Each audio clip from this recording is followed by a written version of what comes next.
Alô, comunidade! Eu sou o Rodrigo Viana e esse é o ICL Urgente, um resumo com análise a quente e as principais informações do Brasil e do mundo nesta quinta-feira, sempre às 5 horas da tarde.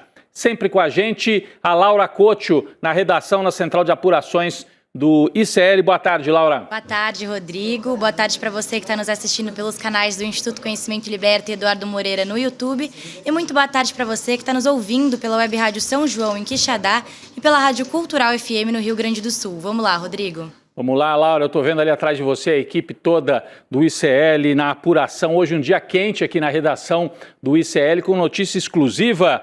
Boa tarde para você que mora nesse país em que agora todo mundo entendeu por que é que o Centrão estava nesse desespero para aprovar a blindagem para os parlamentares, que na verdade veio através da PEC da bandidagem. E além de blindar deputados e senadores, pretendia ou pretende proteger presidentes de partido. E agora a gente entendeu. A gente entendeu porque tem essa correria toda para proteger os presidentes dos partidos do Centrão. É a PEC da bandidagem. Você vai acompanhar agora um resumo desta denúncia trazida com exclusividade hoje pelo ICL e que já teve repercussão forte também no UOL durante todo o dia. O site UOL, entrou com uma parceria aí também na divulgação dessas informações que foram apuradas originalmente pela equipe do ICL. Então vamos lá, minha gente, vamos lá. Caiu a casa pro Centrão. O piloto de avião Mauro Capucci Matozinho revelou em entrevista exclusiva ao ICL Notícias que Antônio Rueda, esse que está na foto aqui, se você está nos acompanhando por vídeo, olha aqui a foto, muita gente não conhece. Antônio Rueda é o mais poderoso presidente de partido hoje no Brasil, preside o União Brasil, que é o antigo PFL. Para a gente resumir, esse é o Antônio Rueda, né? Ele, segundo as denúncias do piloto ouvido pelo ICL, seria o verdadeiro dono de ao menos 4 aeronaves usadas para transportar lideranças que lavam dinheiro para o PCC. Você lembra dessa história? A Polícia Federal desmontou uma rede que unia pessoal de mercado financeiro, combustível, petróleo e PCC. Prendeu muita gente, né? E o piloto trabalhava numa empresa de táxi aéreo que transportava 2 desses que lavavam dinheiro para o PCC, segundo a denúncia da Polícia Federal na Operação Carbono Oculto. A gente exibe neste momento um trecho da entrevista em que a testemunha, agora de viva voz, com a cara, mostrando a cara, comenta, fala sobre esse fato. Vamos ver. O Antônio Rueda é uma pessoa que já fazia negócios com a Táxi Aéreo Piracicaba desde quando eu cheguei lá como funcionário, aproximadamente 2 anos atrás.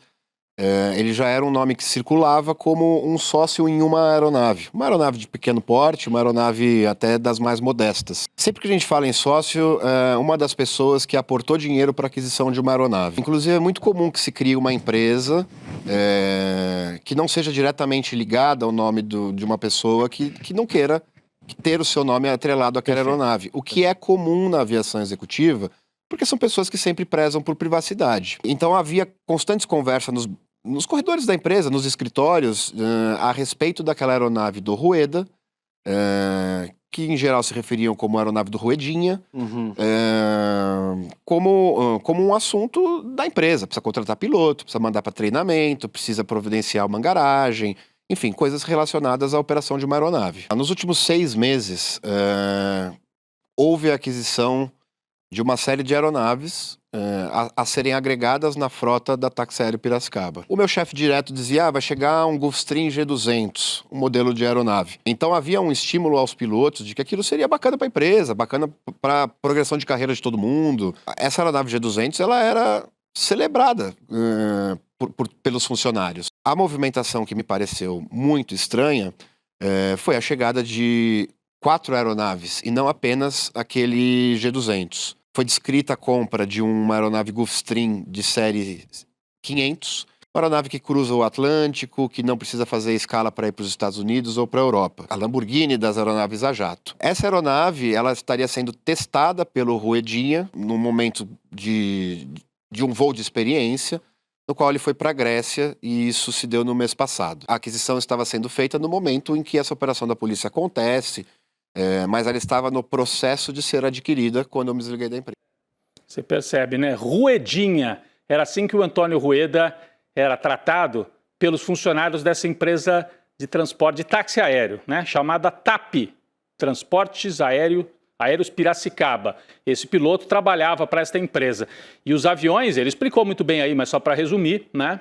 Os aviões que ficavam cedidos para esta empresa, alguns deles, segundo o piloto, na verdade pertencem ao Antônio Rueda, mas ficam registrados em nomes de outras empresas. Tudo isso foi levantado pela nossa equipe de reportagem e tem todos os detalhes no site iclnoticias.com.br, inclusive os modelos dos aviões, que ele acabou de citar aqui, nós separamos um trecho, mas está tudo descrito, tudo levantado lá no site, no ICL Notícias. Mas não foi só isso, né? Porque um presidente de partido compra uma Lamborghini dos aviões, como disse aqui o piloto. De onde veio esse dinheiro? Para que ele precisa de um avião desse? Para cruzar o Atlântico? Foi para a Grécia? Quem é esse Antônio Rueda? Por que transita tanto dinheiro? Por que ele não registra no nome dele? Ele nega, daqui a pouco nós vamos trazer. Mas não foi só isso que o piloto afirmou. Laura Couto tem mais informações desta apuração exclusiva e histórica da equipe do ICL. Laura. Rodrigo Matozinho, o piloto do avião, trabalhava na empresa Táxi Aéreo Piracicaba, a TAP, desde 2023. Ele deixou a TAP há 2 semanas depois de transportar para o Uruguai os parentes do Beto Louco, uma das lideranças que lavavam o dinheiro do PCC. Isso aconteceu na véspera da mega operação da Polícia Federal, que descobriu as relações da organização criminosa com a Faria Lima. A gente vai conferir agora esse trecho da entrevista. Rodrigo. Até a saída da primeira matéria no Fantástico, a gente voava com muita frequência com o Mohamed e o Roberto Leme juntos. Depois dessa matéria, os nossos voos se focaram no Roberto. No caso do Roberto Leme, quando estourou a operação da Polícia Federal, na verdade você levou a família do Roberto Leme para fora do Brasil, é isso? E vocês foram para o Uruguai?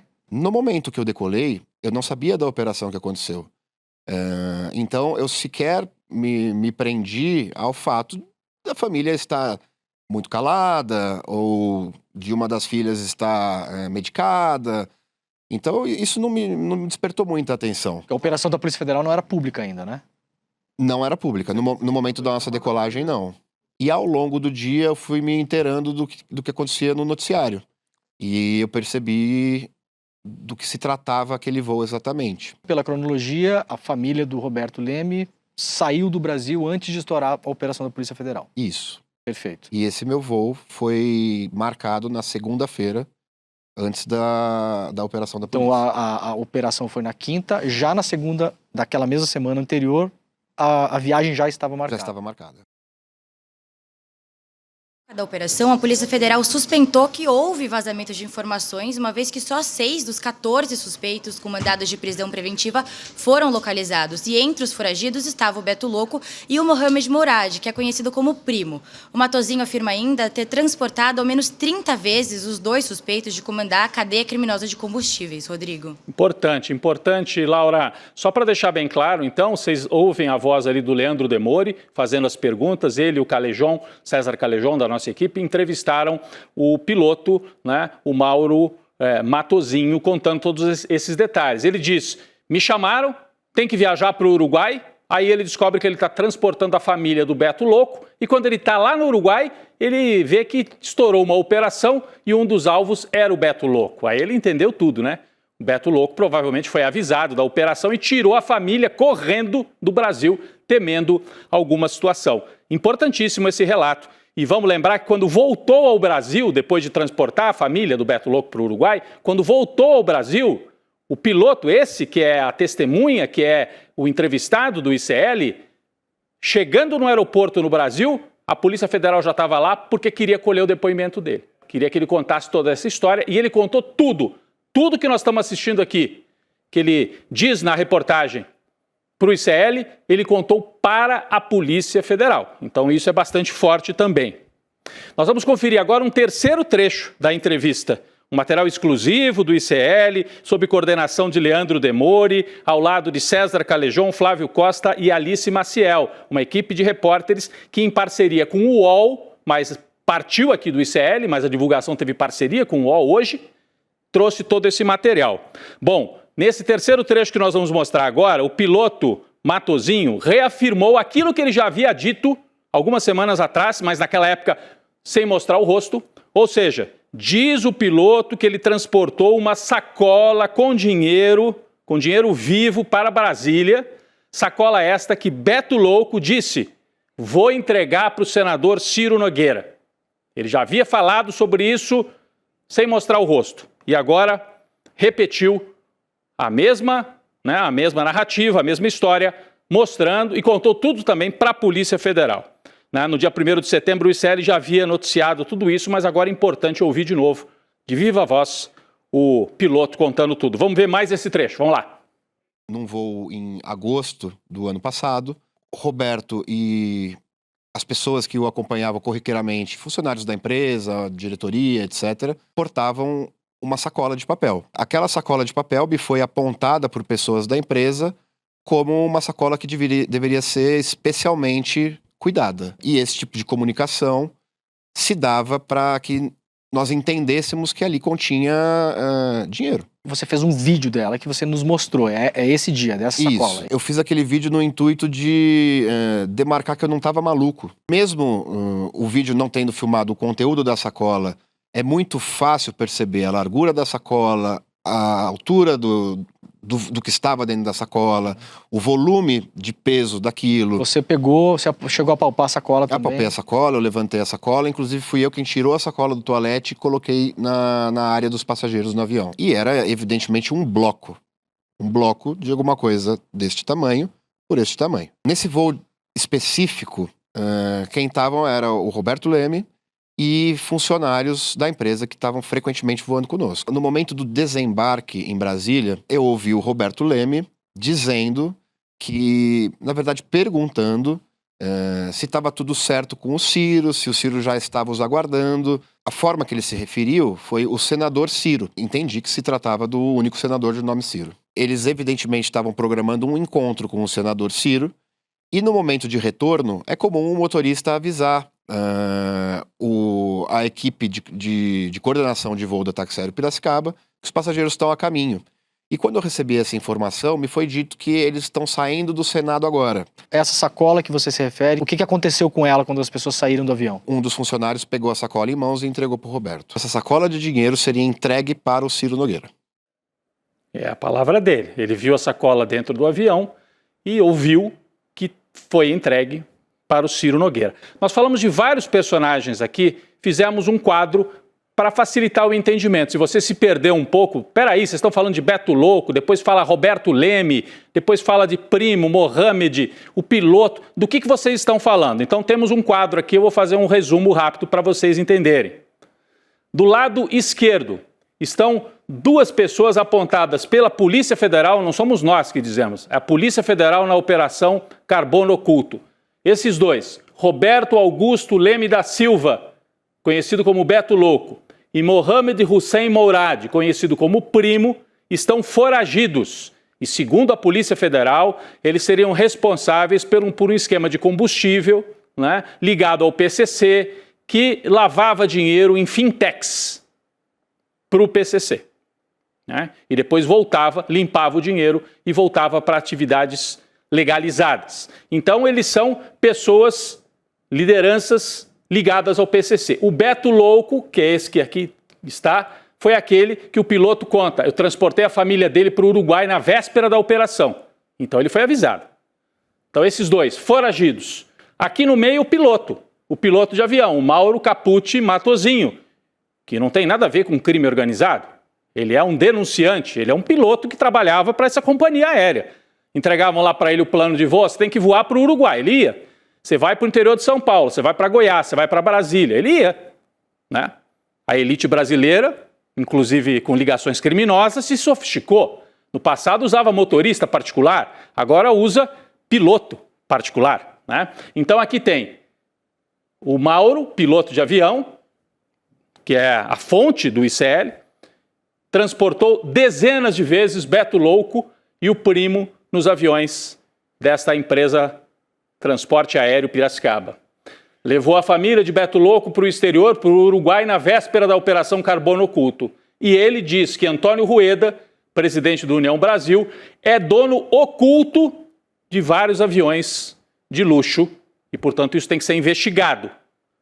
As falas do piloto, colhidas pela Polícia Federal, criam um link entre esses dois personagens ligados ao PCC e esses dois personagens que são lideranças do Centrão, o núcleo político. Antônio Rueda, presidente do União Brasil, segundo Matosinho, é o sócio oculto de aviões desta empresa, que, inclusive, transportava lideranças acusadas de ligações com o PCC. E o outro é o Ciro Nogueira, presidente do PP, Progressistas, que, segundo o piloto, teria recebido uma sacola com dinheiro vivo num voo em Brasília. Tá aí o resumo da história para você, dessa história trazida com exclusividade pelo ICL. Bom, claro que a nossa equipe foi ouvir os acusados. Vamos sempre lembrar que jornalismo não é promotoria, ninguém aqui julga, ninguém faz acusação formal, a gente colhe informação relevante, divulga e todos eles têm direito a se defender. É evidente que sim.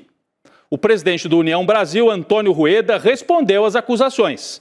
Numa nota oficial, Antônio Rueda negou ser dono dos aviões. Afirmou, abre aspas, que repudia com veemência qualquer tentativa de vincular o seu nome a pessoas investigadas ou envolvidas com a prática de algum ilícito. O próprio partido de Rueda, União Brasil, postou uma resposta de uma maneira um pouco diferente, né? Na nota, o União Brasil deu a entender que a revelação sobre o presidente do partido seria uma jogada do governo federal para desgastar a sigla. Vamos ver. Tem teoria da conspiração aqui na nota oficial do União Brasil, está aqui na tela. Eu não vou ler inteira, mas para quem tiver curiosidade, está nas redes. O União Brasil diz que é uma grande coincidência, entre aspas, que essas denúncias surjam no momento em que o União Brasil está pretendendo se retirar do governo federal. Esta é a teoria da conspiração. Direito do União Brasil se defender da forma que bem entender. Já os advogados de Beto Louco e do primo, como são conhecidos, não quiseram se manifestar. Por último, Ciro Nogueira, presidente do PP, também não falou desta vez com a nossa equipe. No episódio anterior, quando as acusações ainda vinham de maneira anônima, né, o piloto ainda não tinha mostrado o rosto, Ciro Nogueira, né, negou ter recebido o dinheiro, portanto estão aqui as respostas dos acusados. Vamos aguardar, a Polícia Federal está investigando. Mas tem uma coisa muito importante, um link com a política. Agora, vendo essa reportagem, a gente entende, né? Não é à toa que o Centrão estava com tanta pressa para passar a chamada PEC da blindagem, que foi aprovada a toque de caixa na Câmara, que eu prefiro chamar de PEC da bandidagem, e que, curiosamente, de maneira muito estranha, além de dar blindagem para deputados e senadores, cria uma figura que nunca houve no Brasil. Presidentes de partido não podem ser investigados a não ser que haja autorização da Câmara ou do Senado. Isso é um negócio sem sentido, escabroso. O presidente de partido não tem mandato público, mas a gente entende. Eles estão querendo se proteger. O Antônio Rueda não tem mandato, mas tem dinheiro, hein? Tem dinheiro. Tem muito dinheiro esse homem. Tem muito poder. E aí está querendo se blindar com esta PEC, né? É um momento muito perigoso, porque o crime organizado pode entrar cada vez mais no legislativo.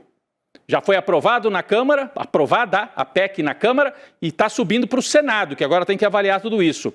O senador Renan Calheiros, que é do MDB, por exemplo, alertou para esse perigo, né, desta blindagem. Diz o Renan: se esta PEC avançar, o que eu não acredito, o parlamento será o refúgio de narcotraficantes, contrabandistas, terroristas, chefes do crime organizado, líderes de facções e outros delinquentes. Frase fortíssima do Renan.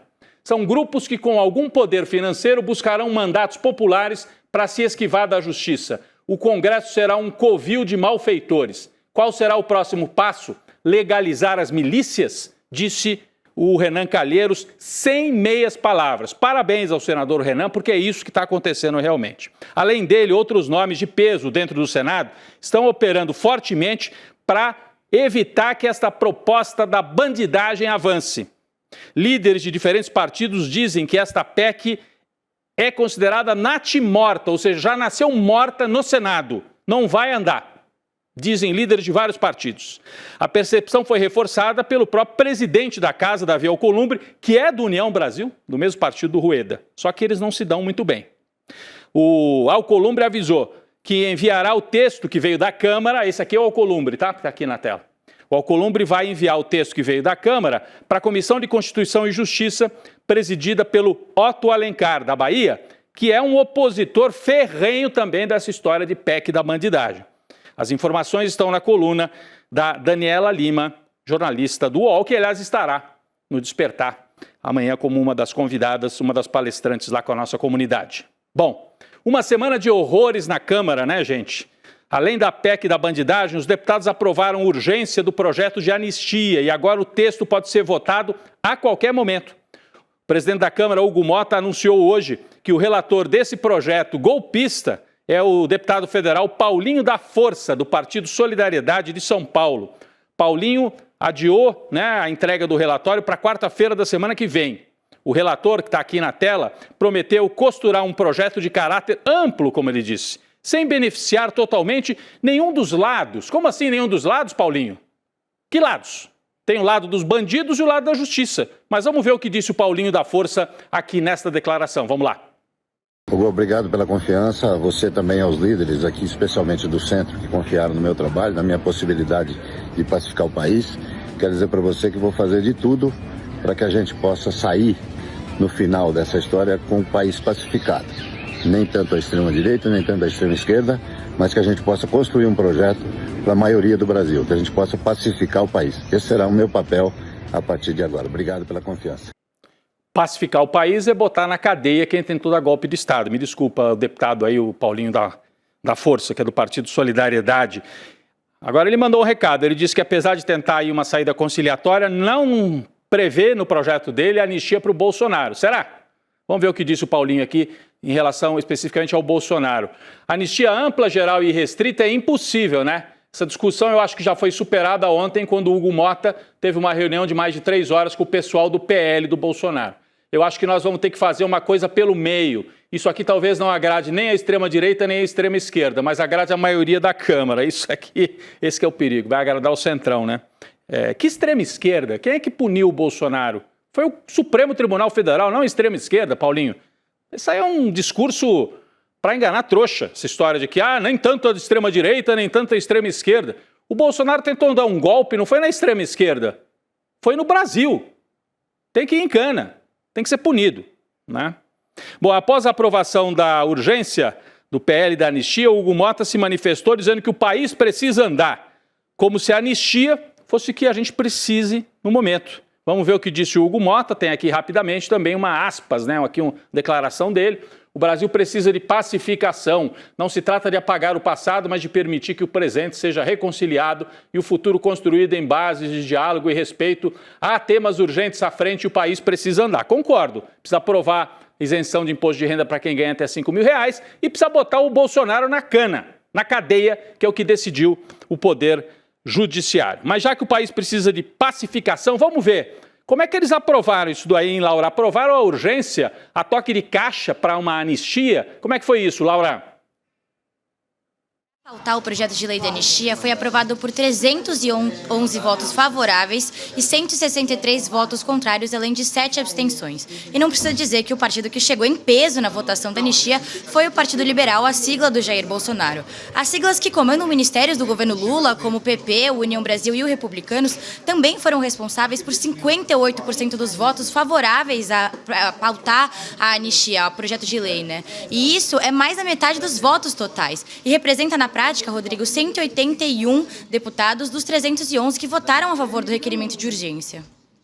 É isso, né? Então, esses partidos que ainda têm ministérios, mas a União Brasil adiantou, inclusive. Hoje já disse, estamos saindo do governo de uma vez, Talvez por causa dessas denúncias aí, União Brasil vai ter que responder às denúncias que foram trazidas hoje pelo ICL e pelo UOL também. Está aqui na tela o União Brasil pulando para fora do barco do governo, antecipou a saída do governo Lula e deu 24 horas para os filiados abandonarem, deixarem os seus cargos. Enquanto isso, eles estão tendo que responder, né, esta manobra da bandidagem.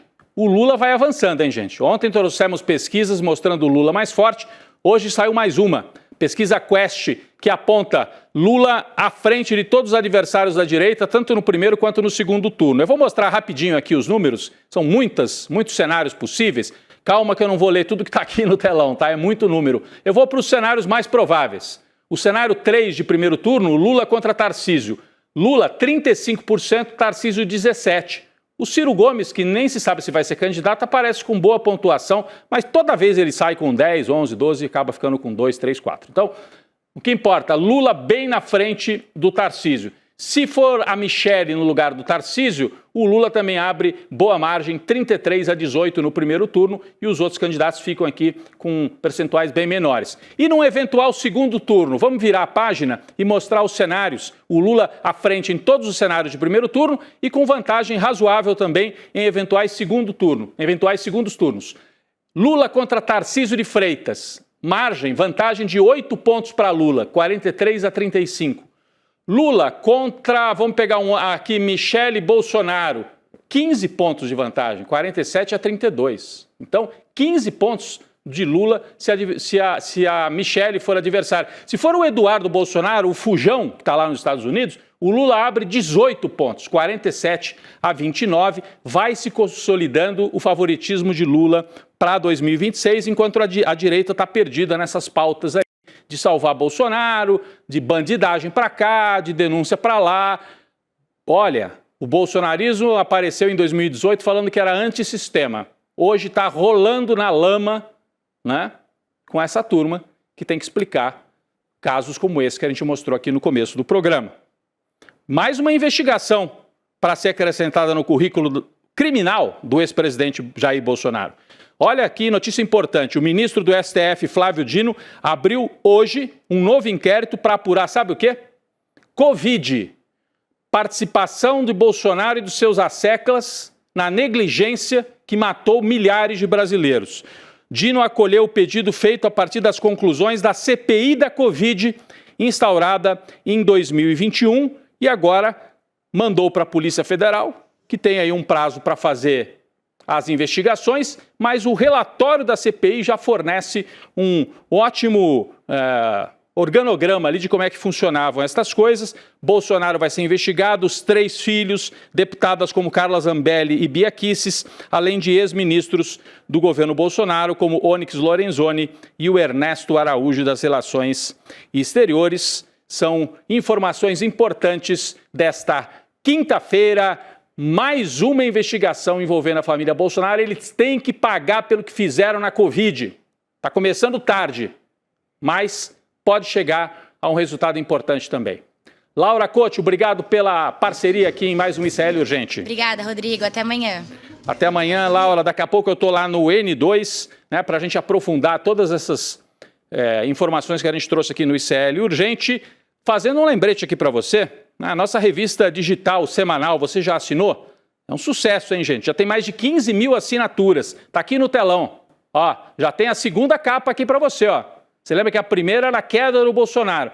Já tem a segunda. Estados Unidos, uma democracia em ruínas. Artigos assinados por James Green, Leonardo Trevisan, Jamil Chad, entre outros, além das colunas fixas de Demore, Andréa Dipp, Castro Rocha, Luiz Costa Pinto e o sensacionalista que agora é parceiro do ICL. Assine a Revista Liberta, revistaliberta.com.br.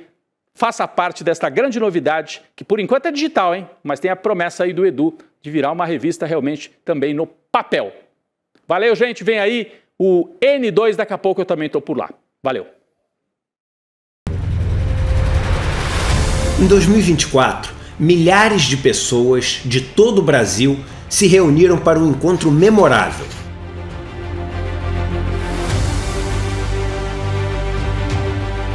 No palco histórias incríveis. A gente está na vida para evoluir, para aprender.